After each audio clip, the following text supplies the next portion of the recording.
Bien le bonjour les amis. Aujourd'hui j'ai profité d'être en pleine montagne, hors réseau, pour vous montrer un petit peu l'utilité du téléphone que vous avez aperçu dans la vidéo précédente. Donc le téléphone qui va fonctionner majoritairement hors ligne. Donc on va découvrir tout ça. Je vais vous montrer un peu plus en détail. Donc ça sera une vidéo un peu différente parce que ça sera une capture d'écran tout simplement, donc ça sera une vidéo de l'écran. Je vais vous expliquer un petit peu toutes les applications que j'ai, celles qui fonctionnent hors ligne, pourquoi je les ai, et également celles qui fonctionnent en ligne et pourquoi je les ai mis quand même dedans.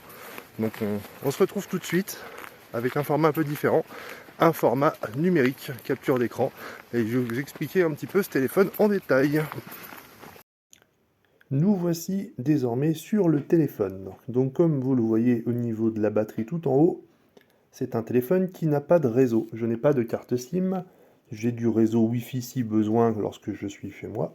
Actuellement, je n'ai pas de Wi-Fi, je suis à la montagne en vacances. Le téléphone va être composé de 3 parties. Donc les 4 icônes du bas sont les icônes que je vais utiliser lorsque je serai connecté pour avoir des outils de communication grâce au Wi-Fi. Donc Allvid, l'application de messagerie que j'utilise. Element en secours qui va me permettre de passer en plus des appels et des visios. Et en dernière solution, WhatsApp, parce que tout le monde a WhatsApp. Et donc le téléphone ici a un doublon du compte WhatsApp de mon téléphone principal.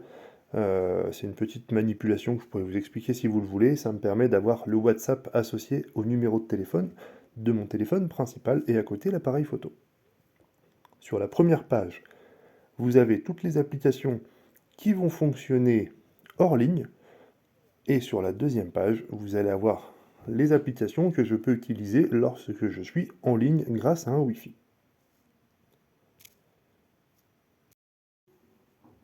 La première application que je vais avoir sur cette page, c'est Organic Maps, donc un système de navigation par satellite en GPS 100% hors ligne. Donc, vous avez l'avantage d'avoir les cartes complètes que l'on peut télécharger. Donc là, vous voyez, j'ai installé dessus l'Allemagne, Belgique, Espagne, France, etc. Donc toutes ces cartes sont accessibles hors ligne. On peut en ajouter d'autres, le monde entier est accessible gratuitement. C'est une application open source, j'adore les logiciels open source. Le jour où il y aura un souci, ça permet à des personnes de reprendre le source code, le corriger, faire des mises à jour ou faire ce qu'on appelle un fork, un doublon, en ajoutant des solutions, des options supplémentaires à une application. Donc j'utilise beaucoup d'applications open source sur ce téléphone. Donc j'ai la possibilité ici de rechercher tout simplement des villes, des adresses et également des points d'intérêt. Donc si je mets Grenoble hors ligne et sans réseau, je peux calculer un itinéraire. En haut, actuellement en mode voiture, en mode piéton, en mode transport en commun, etc. Donc là, c'est un navigateur GPS traditionnel, hors ligne. Je peux lancer le calcul, lancer l'itinéraire et j'ai également l'assistance vocale. Le point fort de cette application, au-delà des calculs d'itinéraire et de son fonctionnement hors ligne, c'est que je vais pouvoir rechercher également des catégories directement. J'ai besoin d'une station-service, même si je suis hors ligne, je peux voir les stations-service. Voir sur la carte, je suis actuellement ici, et vous voyez les stations-service qui se trouvent à proximité. Donc, hop, la station-service, elle est ici. J'ai la station-service. Je peux rechercher d'autres choses. Je peux rechercher une catégorie. J'ai besoin de me rendre dans une pharmacie, voir sur la carte, et je vois les différentes pharmacies.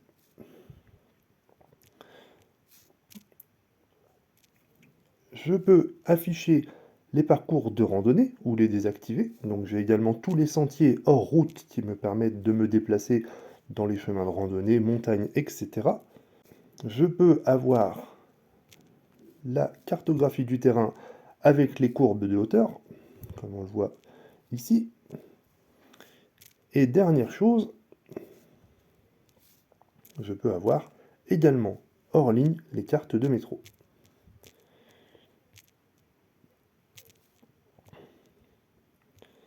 et vous avez les cartes de métro intégrées directement. Donc imaginons, je suis à Lyon, je veux prendre le métro, j'ai le plan du métro, j'ai besoin de me rendre dans un hôpital, car je suis blessé. Je fais hôpital, et je vois les hôpitaux. Donc, après, c'est tout ce qui est médical, voilà, centre hospitalier, j'en ai un là, centre hospitalier Saint-Joseph, Saint-Luc. Et j'ai même hors ligne, d'ailleurs ça je ne savais pas, une page Wikipédia qui s'ouvre avec quelques informations et le numéro de téléphone. Donc ça vient d'apparaître avec les mises à jour, ça ne le faisait pas, je le découvre en même temps que je fais la vidéo.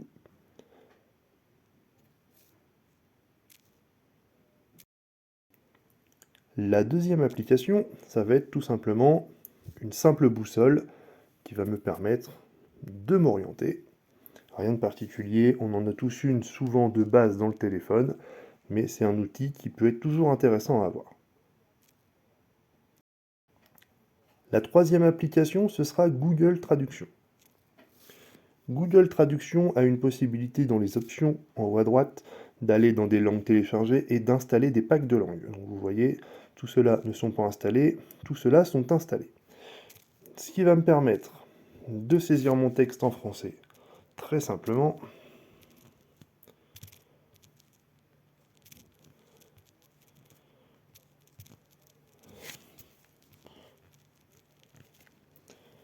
Hop, rapidement, raté, et de choisir la langue pour avoir une traduction instantanée dans la langue souhaitée.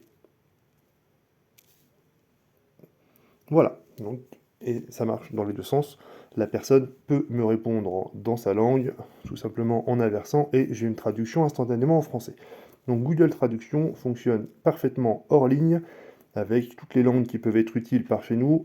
Donc il y a quand même de quoi faire. Moi j'ai mis le français évidemment, l'anglais, allemand, chinois, coréen, danois, espagnol, italien, japonais, luxembourgeois, néerlandais, norvégien, portugais, russe et tchèque. Donc autant dire que avant de ne pas pouvoir me faire comprendre et de ne pas comprendre les gens avec ce téléphone, j'ai quand même de la marge. La quatrième application, ça va être l'application Kiwix. Hop, alors je vais fermer ça. Qu'est-ce que Kiwix? Kiwix va être on va dire une copie de site internet qui va être accessible hors ligne. Donc je vais avoir, en étant hors réseau comme vous le voyez, donc je vais vraiment vous le prouver, hein, je vais couper le Wi-Fi, je vais mettre le mode avion, comme ça vous verrez qu'il n'y a vraiment aucune possibilité de tricher. Je vais lancer par exemple l'encyclopédie médicale de Wikimed, donc c'est les pages médicales de Wikipédia. Donc je vais avoir accès à cette encyclopédie, je vais pouvoir faire une recherche dedans, je vais marquer par exemple brûlure, je vais marquer décollement de rétine, tiens, par hasard. Et voilà, le décollement de la rétine est une maladie rare, etc. Je peux cliquer sur tous les mots en jaune qui vont me permettre d'aller sur les pages associées directement.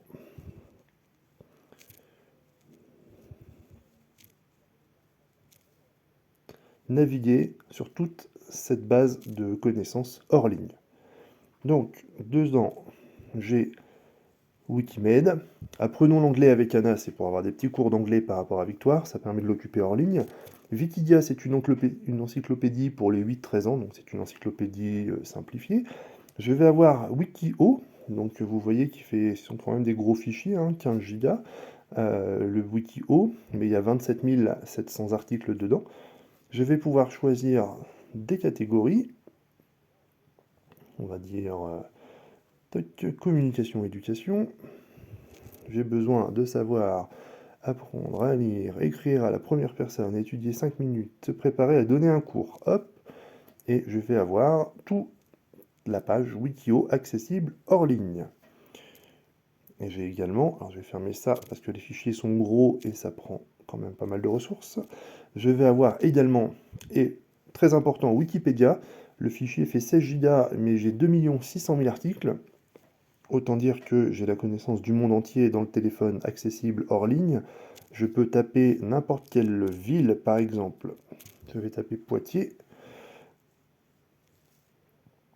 Voilà, j'ai toutes les informations de la page Wikipédia. Alors j'ai pris le fichier de 16 Go, donc je n'ai pas les images.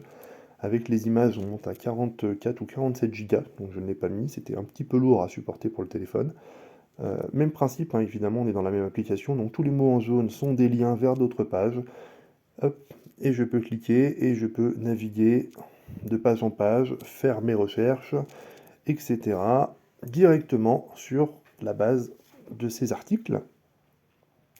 Et le dernier, qui va être Wiktionnaire, c'est un dictionnaire, et iFixit, car quand rien ne va plus, on est toujours susceptible d'avoir besoin de réparer certaines choses. On va aller sur un téléphone pour voir. Un iPhone de allez, 6S Plus. La vue éclatée, le remplacement de la batterie. Allez, je veux remplacer la batterie. Et là, j'ai les outils nécessaires, les pièces, les étapes, tout est expliqué. Donc vous voyez que c'est vraiment Kiwix, à vous de choisir les outils dont vous allez avoir besoin. Quand vous allez en bas à droite sur télécharger, et je suis hors réseau, mais sinon vous allez avoir des centaines de sites accessibles comme ça à télécharger et accessibles hors ligne. La cinquième application, donc on est sur la deuxième ligne, ça sera l'application Premier Secours. Premier Secours fonctionne hors ligne, donc les gestes de premier secours. Et ce que j'aime bien dans cette catégorie en bas, c'est apporter de l'aide, contenu de urgence, hop, saignement abondant par exemple. Et il va nous expliquer un petit peu la démarche à suivre. Il y a des fiches de révision. Si on est sur un téléphone qui a une carte SIM, il y a aussi la possibilité d'appeler directement en cliquant sur appeler en appelant le 112. Mais c'est toujours une base de connaissances d'urgence qui peut être intéressante. Donc apprendre les premiers secours psychologiques. Hop, c'est des modules, approche générale, ça permet d'avoir des fiches de révision, etc. Donc ça peut être toujours bien de l'avoir dans le téléphone. La sixième application, ce sera l'application Manuel de survie. C'est une application qui est en anglais, mais qui est très très complète. Donc c'est un manuel de survie complet, accessible gratuitement et hors ligne. Donc l'anglais me pose pas trop de soucis, je comprends, il y a les schémas qui peuvent aider sur certaines choses, etc. Mais c'est un guide très complet. Je pense qu'on est de plus en plus à maîtriser un petit peu la langue de Shakespeare, donc c'est toujours important de l'avoir. Alors la prochaine application, donc ligne 2, la troisième, EDS Lite. EDS Lite, ça va être un système de conteneur. Donc un conteneur, c'est un fichier protégé par un mot de passe et chiffré dans lequel on va pouvoir mettre tous ces documents importants pour les présenter le jour J s'il y a besoin. Donc je vais taper mon mot de passe, ça va être flouté évidemment le temps de saisir ce mot de passe.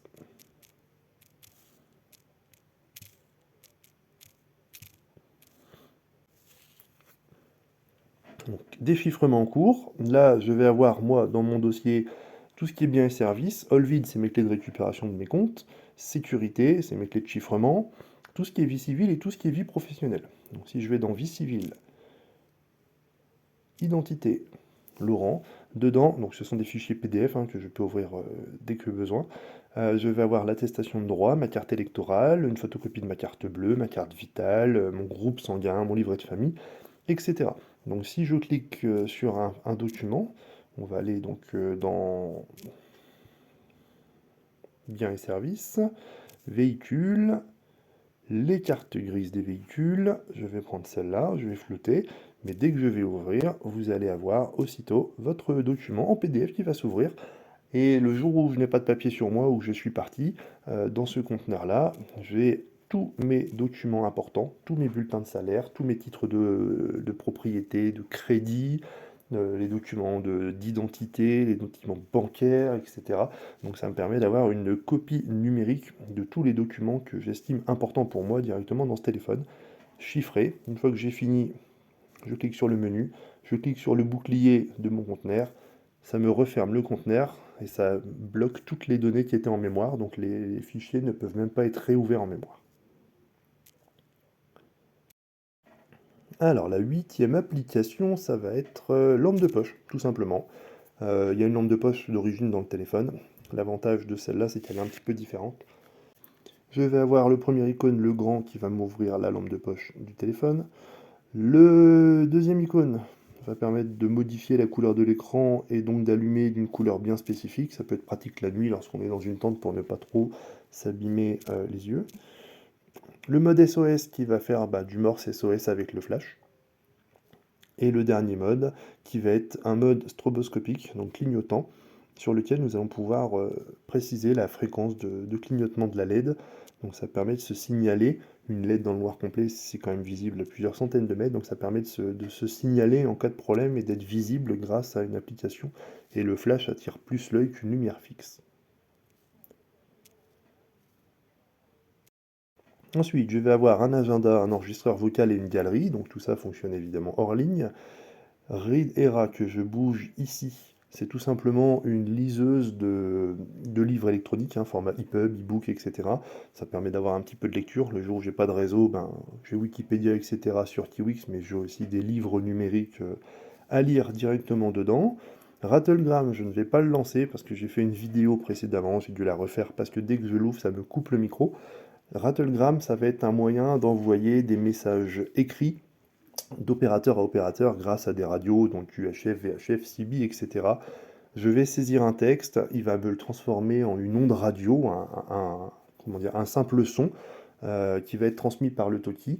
L'autre personne qui a Rattlegram entend évidemment la réception sur son talkie et le téléphone déchiffre la communication et le message s'affiche quelques secondes après directement sur son téléphone. Donc ça permet d'éviter de parler trop longtemps sur les ondes radio, ça permet de libérer les canaux et ça permet d'envoyer des informations écrites. Et l'avantage de Rattlegram, c'est qu'on a ce qu'on appelle un call ID, donc on peut s'identifier avec un pseudo, avec un nom ou un identifiant radio, et comme ça permet de savoir qui a envoyé le message, chose qu'on ne peut pas sur une onde radio.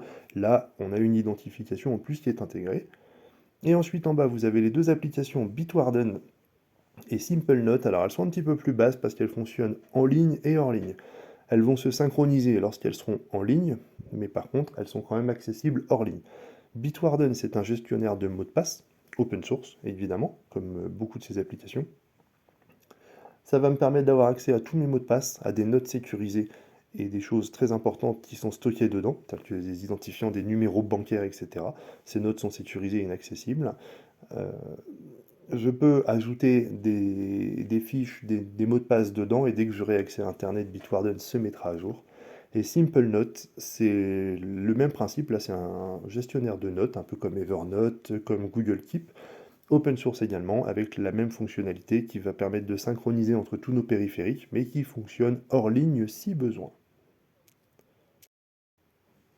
Et sur la deuxième page, donc là c'est à partir du moment où je suis en ligne, donc j'ai besoin d'accéder en ligne à certaines informations, j'ai réussi à accrocher un Wi-Fi, j'ai pu trouver quelqu'un qui se met en point d'accès, qui me permet de me connecter.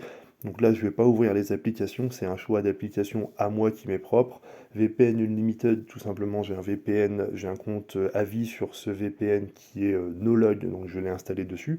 Si je me connecte sur un Wi-Fi qui n'est pas sécurisé, ça me permet de sécuriser ma connexion et de chiffrer toutes les données qui transitent de mon téléphone vers le monde Internet. Tor Browser qui va être un navigateur sécurisé avec un chiffrement multicouche. Brave qui va être un navigateur standard mais axé sur la vie privée qui va bloquer les trackers, etc. ChatGPT parce que malgré tout quand on a besoin d'une information, ChatGPT maintenant c'est assez rapide et ça permet d'avoir des réponses assez pertinentes. On peut dans les paramètres régler la façon dont il va nous répondre avec des prompts personnalisés. Donc moi je lui ai dit qu'on était en principe de moment dégradé si je me sers de ce téléphone-là, que je voulais des réponses simples, accessibles et courtes. Je n'ai pas envie de perdre mon temps à lire. En dessous, vous avez Simple Radio, tout simplement c'est une radio, vous pouvez mettre vos favoris, quand vous avez internet, ça vous permet de vous tenir informé. Decathlon Outdoor qui va un petit peu à l'un comme à l'autre, tout simplement parce que sur Decathlon Outdoor, vous avez accès à tout ce qui est en ligne et hors ligne. Donc en ligne, vous avez accès à toutes les randos, mais vous pouvez également les télécharger pour les utiliser hors ligne, comme celle que j'ai faite hier. Et là, en fait, celle-là fonctionne même hors ligne, tout simplement parce qu'on les télécharge. Donc elle est un peu entre les deux, celle-là, mais ça vous permet d'avoir des belles randonnées, des belles choses à faire. Donc là, on n'est plus dans le domaine de la survie, on est dans le domaine du plaisir, mais c'est un téléphone que j'ai tout le temps sur moi dans mon sac voiture et le sac voiture est le sac que je vais emmener avec moi dès que je vais sortir de la voiture pour faire une rando. Donc j'ai jugé utile de la mettre sur ce téléphone. Ensuite à droite vous avez Wiwo, je ne sais pas trop comment on prononce, et Weatherbug, qui sont deux applications de météo. Et la dernière, lieu utile, qui fonctionne quand on a internet. Donc là si je l'ouvre ça ne va pas fonctionner. Je vais la lancer, que vous puissiez la voir parce qu'elle est quand même importante. Je vais lancer le point d'accès sur mon téléphone et on se retrouve tout de suite. Mon téléphone principal est désormais en point d'accès. C'est comme ça que quand je fais des randos, des activités extérieures en général, c'est comme ça que je fonctionne. Mon téléphone principal est en point d'accès dans mon sac à dos, dans une poche étanche. Et j'utilise ce téléphone là actuellement sur lequel j'enregistre pour tout ce qui est activité extérieure. Comme ça, s'il y a une chute, etc., mon téléphone principal est toujours épargné. Donc je relance l'application lieu utile, celle que je voulais vous présenter. Et donc vous voyez que sur cette application, on va avoir énormément de choses importantes à savoir, telles que les parkings, les points de poubelle de recyclage, les bancs, les aires de jeu pour les enfants, etc. Donc là, moi je suis sur une petite station en hauteur, j'ai pas grand chose. Mais si je vais sur le centre-ville, vous voyez qu'elle est ultra complète. Donc j'ai la position des bancs, des poubelles, des points de recyclage, des points d'eau, des boîtes aux lettres, etc. Et je peux également rechercher, j'ai une fonction de filtre ici, qui va me permettre d'utiliser uniquement ce que je veux voir. Par exemple, je suis en balade, je veux un point d'eau, je mets point d'eau, et je vois tous les points d'eau potable directement sur cette carte. Donc on peut dézoomer, on est en montagne, il y en a plusieurs. Rechercher dans la zone, et voilà. Donc vous voyez qu'à Villard-de-Lans, il y a 6 points d'eau potable sur lesquels je peux recharger ma gourde. Je peux mettre ce que je veux. J'ai besoin de m'arrêter. Je veux une aire de repos. Je suis sur l'autoroute, hop, à 48. Je recherche dans la zone. Et les aires de repos sur l'autoroute sont ici. Par exemple, j'en ai une ici, en direction du sud, qui est... Voilà. Donc, cette application, elle fonctionne en ligne. Mais par contre, dès que vous avez du réseau, ça vous permet d'avoir énormément d'informations sur tout ce qui se trouve autour de vous. Grenoble, recherchez dans cette zone. Et vous voyez que la base de données de l'application est vraiment ultra complète. Distributeur de boissons, les bancs, les arrêts de bus, tout y est. Voilà. Donc, si je vais dans ma Normandie, on va prendre une autre ville telle que Le Havre, voir si elle est aussi bien renseignée. Hop, voilà. Le Havre, on va prendre la plage du Havre. Qu'est-ce qu'il y a dans cette application sur la plage du Havre? Voilà.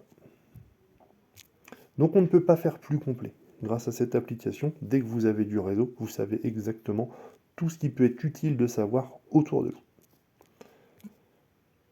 Donc voilà un petit peu tout ce que j'ai dans mon téléphone. Si vous trouvez utile d'ajouter des applications, peut-être que vous en connaissez que je n'utilise pas, peut-être qu'il y en a certaines qui pour vous sont inutiles, n'hésitez pas à commenter, à me dire lesquelles vous utilisez, lesquelles n'ont aucun intérêt pour vous. Surtout partagez cette application. On a tous des téléphones qui traînent. Chose importante, selon moi, il vaut mieux avoir un téléphone Android, tout simplement parce que le système Linux d'Android, c'est Linux, est plus ouvert et ça permet d'avoir beaucoup plus d'applications accessibles, surtout des applications libres et open source. Donc un téléphone Android est pour moi un plus pour ce genre d'utilité. Et deuxième chose, privilégier un téléphone avec une prise USB-C qui maintenant est universelle et qui va vous permettre de recharger plein de choses avec un seul câble, que ce soit ce téléphone, votre téléphone principal, vos lampes frontales, etc. Essayez de privilégier des prises USB-C qui sont universelles désormais. Ça évite de se trimballer tout un tas de câbles. Bon, j'espère que la vidéo vous a plu, que vous allez trouver utile d'avoir ce genre de téléphone sur vous. Vous allez peut-être pouvoir rajouter d'autres applications, peut-être que certaines ne vous serviront pas. Le tout est toujours d'avoir quelque chose qui est adapté à soi, à ses connaissances. Donc n'hésitez pas si vous avez des applications qui vous paraissent utiles et indispensables et auxquelles je n'ai pas pensé, ça peut être toujours utile. Je suis preneur de toute proposition dans les commentaires. Merci beaucoup et bonne journée. Ciao.